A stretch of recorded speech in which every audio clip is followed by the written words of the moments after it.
Muling nagpadaloy ng malasakit ang Alagang Kapatid Foundation sa ikatlong taon ng kanilang blood donation drive. Narito ang report. Dugong magkapatid, yan ang naging tema ng ikatlong taon ng blood donation drive ng Alagang Kapatid Foundation na muling nagpadaloy ng malasakit. Nanguna sa pagdonate ng dugo ang mga empleyado ng TV5.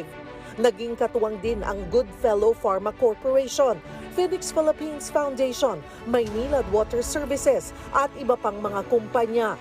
Lahat sila nagpadala ng kanilang mga empleyado para magbigay ng dugo.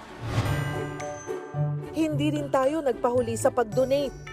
Sa bawat bag na ito, malaking tulong sa mga ospital na nangangailangan ng supply para sa kanilang mga pasyente. Yung blood na nakokolekt ng Philippine Blood Center, ang Philippine Blood Center ay merong sarili nilang blood bank. So ito rin yung takbuhan ng mga ospital pagka sila ay nakukulangan ng dugo. Pero tayo din, yung mga ordinary na mga pasyente, maaari din makadiretso sa Philippine Blood Center under the Department of Health.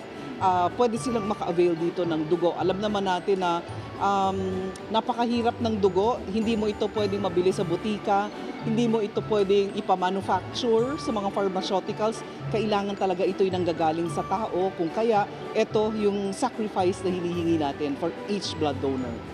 Sa kabuuan, 101 bags ng dugo ang ating nakolekta sa Dugong Magkapatid Drive.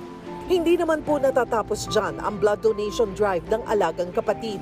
Manatiling nakatutok sa Facebook page ng Alagang Kapatid Foundation para sa mga susunod na anunsyo kung saan at kailan tayo magsasagawa ng blood donation drive.